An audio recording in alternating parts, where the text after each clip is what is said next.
सकाळ स्वास्थ्यम 2023। उपस्थित मान्यवर असतील श्री एम आचार्य बालकृष्ण, कमलेश पटेल उर्फ दाजी, मुख्तियार अली आणि रवी शेरगिल।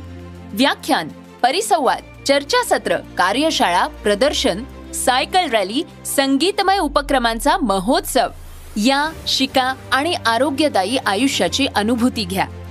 सकाळ स्वास्थ्यम 2023 ला अवश्य उपस्थित रहा। दिनांक 1, 2 आणि 3 डिसेंबर 2023, पंडित फार्म, कर्वेनगर, पुणे। निशुल्क नोंदणीसाठी आताच www.globalswasthyam.com या वेबसाईटला भेट द्या। सकाळ स्वास्थ्यम 2023।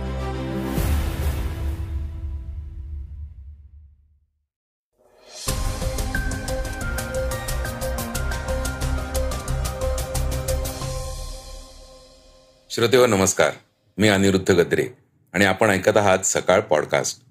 शिंदे समितीला ओबीसींकडून जोरदार विरोध होत आहे।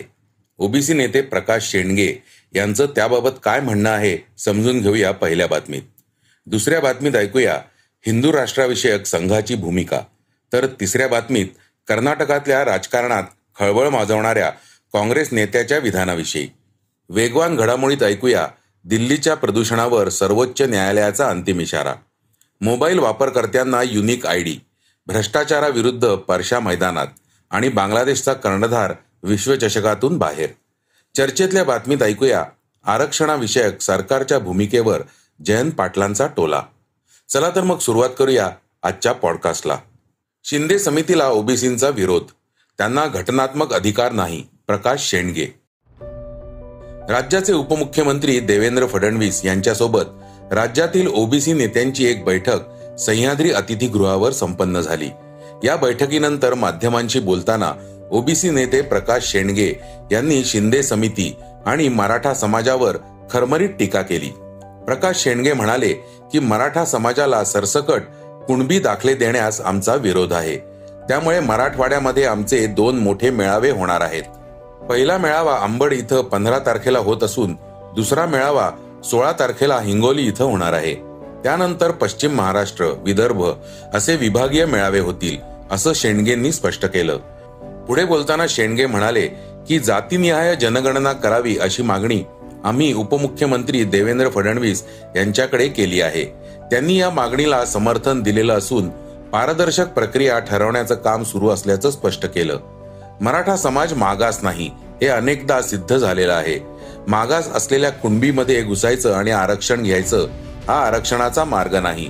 शिंदे समितीला मागास सिद्ध करण्याचे कुणी अधिकार दिले? या समितीला ओबीसी नेत्यांचा विरोध असून शिंदे समितीला ते घटनात्मक दृष्ट्या आव्हान देणार आहे। अशा प्रकारे समिती नेमून कुणाला मागास सिद्ध करता येत नाही।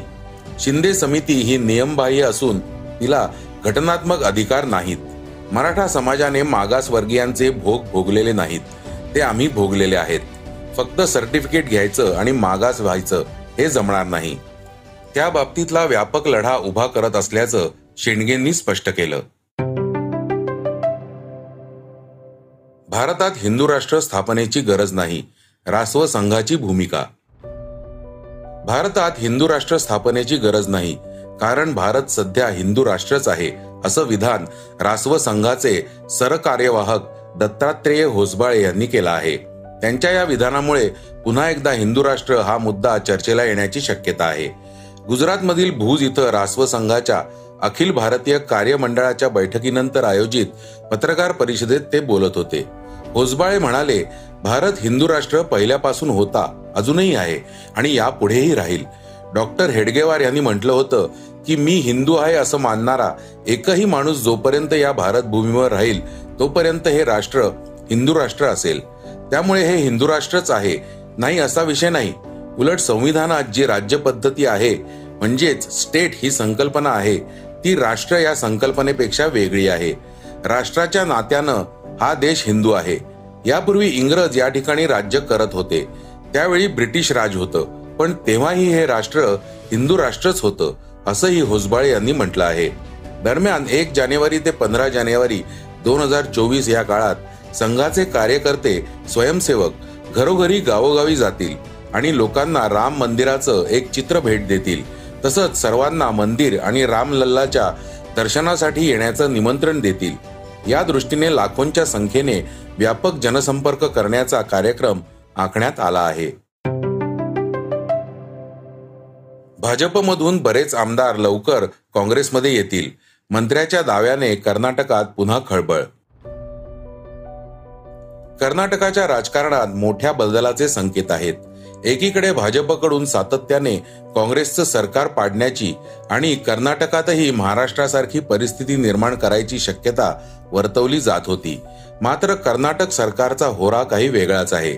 आपल्या पक्षातून जाण्याची नव्हे तर इतर पक्षातून, मुख्यतः भाजपमधून आमदार काँग्रेसमध्ये सामील होतील असा दावा काँग्रेसच्या मंत्र्यांनी केला आहे.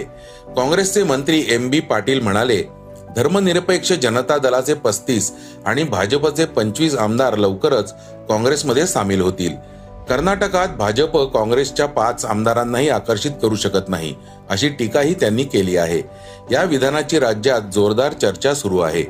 धर्मनिरपेक्ष जनता दलाचे अनेक आमदार काँग्रेसमध्ये जाण्यास इच्छुक असल्याचा दावा अनेक काँग्रेस नेत्यांनी केल्यानंतर पाटील यांच्या विधानाला महत्त्व प्राप्त झालं. DK शिवकुमार मुख्यमंत्री झाल्यास धर्मनिरपेक्ष जनता दलाच्या 19 आमदारांसह पाठिंबा देईन, या माजी मुख्यमंत्री कुमारस्वामी यांच्या विधानावरही पाटील बोलले आहेत. ते म्हणाले, हे नाटकीय विधान असून राजकारणात गोंधळ निर्माण करण्याचा त्यांचा प्रयत्न आहे. त्याचबरोबर काँग्रेस पक्षात कोणताही संभ्रम नाही. आमचे आमदार कुमारस्वामी यांच्याशी संधान बांधून नाहीत. उलट विरोधी पक्षातील सुमारे 20-25 आमदार काँग्रेसमध्ये प्रवेश करणार असल्याचा दावा पाटील यांनी केला. जर भाजपने आपल्या एका सदस्याला आकर्षित करण्याचा प्रयत्न केला तर त्यांचे 25 आमदार आमच्या पक्षात सामील होतील. आमच्या पक्षाचे एकूण आमदार 150-160 होतील, असा ठाम विश्वासही पाटील यांनी व्यक्त केला आहे. शिवाय भाजपवर टीकास्त्र सोडले आणि प्रभावी विरोधी पक्षनेता नेमण्याच्या भाजप सदस्यांच्या क्षमतेवर प्रश्नचिन्ह उपस्थित केले. सत्ताधारी काँग्रेसमधील गटबाजी तसेच मुख्यमंत्री सिद्धरामय्या आणि उपमुख्यमंत्री DK शिवकुमार यांच्यातील संघर्षाच्या पार्श्वभूमीवर माजी मुख्यमंत्री आणि नेते HD कुमारस्वामी यांनी शनिवारी DK शिवकुमार मुख्यमंत्री व्हावेत यासाठी धर्मनिरपेक्ष जनता दलाच्या 19 आमदारांचा पाठिंबा देण्याचे आश्वासन दिले होते. त्यावर शिवकुमार यांनी प्रतिक्रिया दिली आहे. ते म्हणाले, मला त्या पदावर येण्याची घाई नाही. आम्ही सामूहिक नेतृत्वाखाली निवडणूक लढवतो. आपल्याला सुशासन देण्याची गरज आहे. मला मुख्यमंत्री होण्याची घाई नाही. पक्ष नेतृत्वापुढेही आपण मागणी केली नसल्याचं त्यांनी सांगितलं. आता ऐकूया वेगवान घडामोडी. दिल्ली NCR मध्ये वाढत्या प्रदूषणावर सुप्रीम कोर्टाने सरकारवर ताशेरे ओढले आहेत. सरकारने त्वरित पावलं उचलावीत, नाहीतर आम्ही आमचा बुलडोझर चालवला तर पुढचे 15 दिवस थांबणार नाही. सर्व पक्षांनी मिळून दिवाळीच्या सुट्टीपूर्वी दिल्लीतील प्रदूषणावर बैठक घ्यावी. आम्हाला या समस्येवर त्वरित उपाय हवा आहे, असं सुप्रीम कोर्टानं म्हटलंय. देशातील मोबाईल युजर्सना भारत सरकार लवकरच एक युनिक ID देणार आहे. हा ID नंबर म्हणजे तुमचं मोबाईल आणि सिम कार्ड वापरण्याचं ओळखपत्र असेल. यामध्ये एखाद्या व्यक्तीकडे किती फोन आहेत, किती सिम कार्ड आहेत, कोणतं सिम कुठे ऍक्टिव्ह आहे, अशी सर्व माहिती सेव्ह असणार आहे.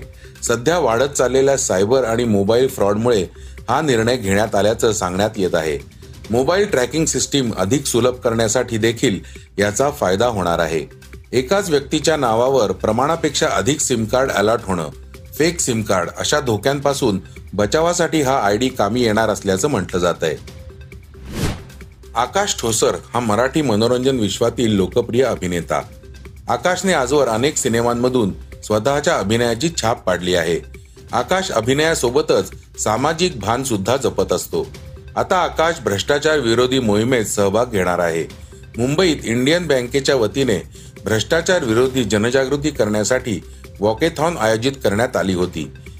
यावेळी आकाश ठोसरने आपल्या आरोग्यासाठी फिटनेसला जवळ करणं जसं महत्त्वाचं असतं, तसंच आपल्या देशाच्या आरोग्यासाठी भ्रष्टाचारापासून दूर ठेवणं आवश्यक असल्याचं मत सैराट फेम लोकप्रिय अभिनेता आकाश ठोसरने व्यक्त केलंय. वन डे वर्ल्ड कप 2023 मध्ये श्रीलंका विरुद्ध बांगलादेश संघात दिल्लीतील अरुण जेटली स्टेडियमवर सामना खेळला गेला. या सामन्यात बांगलादेशने 3 विकेट्सने विजय मिळवला. पण यानंतर बांगलादेशचा कर्णधार शाकिब उल हसन उर्वरित ऑस्ट्रेलिया विरुद्धच्या होणाऱ्या शेवटच्या सामन्यातून बाहेर झालाय. शाकिबला श्रीलंकेविरुद्ध खेळताना डाव्या हाताच्या तर्जनीला दुखापत झाली आहे. हा सामना बांगलादेशने जिंकला असला तरी अँजेलो मॅथ्यूजला टाइमआउट देण्याच्या कारणाने प्रचंड चर्चेत राहिला. शाकिबने मॅथ्यूज विरुद्ध टाइमआउटचं अपील केलं होतं, जे अपील त्याने मागे घेतलं नाही. आता बातमी चर्चेतली. आरक्षणाविषयक सरकारचंच एकमत नाही, जयंत पाटलांचा टोला. सरकारमध्ये सामील असलेल्या अजित पवार गटाचे नेते मंत्री छगन भुजबळ यांनी सोमवारी मराठवाडा दौऱ्यावर असताना मनोज जरांगे पाटील, शिंदे समिती आणि सरकारवर गंभीर आरोप केले. त्या आरोपांना मंत्री शंभूराज देसाई यांनी मंगळवारी उत्तर दिलं आहे. यामुळे मराठा समाजाच्या आरक्षणाच्या मुद्द्यावर सरकारमधील मंत्र्यांमध्येच दुफळी दिसून येत आहे. या सर्व प्रकरणावर शरद पवार गटाचे नेते जयंत पाटील यांनी विद्यमान सरकारला टोमणे मारले आहेत. ते काय म्हणालेत ऐकूया. लोकांनी या बाजूचं बोलायचं, काही लोकांनी या बाजूचं बोलायचं, असं काय आहे का हे तपासलं पाहिजे. एकंदरच सरकारने एकमत केलं पाहिजे. मुख्यमंत्री एक बोलतायत, उपमुख्यमंत्री दोन दुसरं बोलतायत आणि आता मंत्री वेगळं बोलायला लागले. त्यामुळं त्यांनी त्यांचं एकमत करावं. आम्ही याच्यावर भाष्य करण्याची आमची काही इच्छा नाही. असं आहे की दोन्ही समाजात वाद होऊ नयेत अशी आमची भूमिका कायम राहिलेली आहे, पूर्वीपासून राहिलेली आहे. पवार साहेबांची कायम भूमिका राहिली आहे की कटुता निर्माण होऊ नये. ज्यांना आरक्षण मिळत असेल त्याच्या बाबतीत दुसरीकडे कटुता निर्माण होऊ नये ही काळजी ही सरकारने घ्यावी. आता सरकारच्यावर अवलंबून आहे सरकार कोणत्या प्रकारे कसं आरक्षण देणार आहे हे आपण बघायचं. त्यांनी काय निर्णय घेतला, सगळ्यांच्या मागण्या त्यांच्या समोर आहेत. त्या बाबतीत त्यांनी काय निर्णय घ्यायचा ते सरकारने ठरवावं. हे आरक्षण कुणालाही न दुखवता, कुणालाही त्रास न होता, कुणाच्याही अडचणी न वाढता दिल्या पाहिजेत. आणि सरकार आता सरकारच्या हातात सगळं आहे, सरकारने निर्णय घ्यावा. पण आज जी वक्तव्य मंत्रिमंडळातलेच काही मंत्री करतायत त्यातून सरकारचं एकमत दिसत नाहीये आणि सरकारची भूमिका देखील स्पष्ट होत नाही. राज्याच्या मुख्यमंत्र्यांनी ही भूमिका स्पष्ट करावी. मी काही ज्येष्ठ मंत्र्यांनी काही भूमिका व्यक्त केली असेल तर त्यावर आज बोलणार नाही. आमची अपेक्षा आहे की राज्याच्या मुख्यमंत्र्यांनी त्यांचं या बाबतीतलं धोरण, अगदी मंत्रिमंडळातले मंत्रीच जर काही भूमिका मांडत असतील तर राज्याच्या मुख्यमंत्र्यांनी त्यांचं धोरण या बाबतीत स्पष्ट केलेलं अधिक बरं होईल. तर श्रोते हो, हे होतं आजचं सकाळचं पॉडकास्ट. आजचं सकाळचं पॉडकास्ट तुम्हाला कसं वाटलं हे आम्हाला सांगायला विसरू नका. यूट्यूबवर देखील तुम्ही सकाळचं पॉडकास्ट ऐकू शकता. त्यावरील तुमच्या प्रतिक्रिया, सूचना आमच्यापर्यंत जरूर पोहोचवा. आणि सगळ्यात महत्त्वाचं म्हणजे सकाळचं पॉडकास्ट तुमच्या मित्रांना, कुटुंबियांना नक्की शेअर करा. उद्या पुन्हा भेटूयात. धन्यवाद. वाचा, बघा आणि आता ऐका आणखी बातम्या isakal.com वर. तुम्ही हा पॉडकास्ट isakal वेबसाईट आणि ऍपवर सुद्धा ऐकू शकता.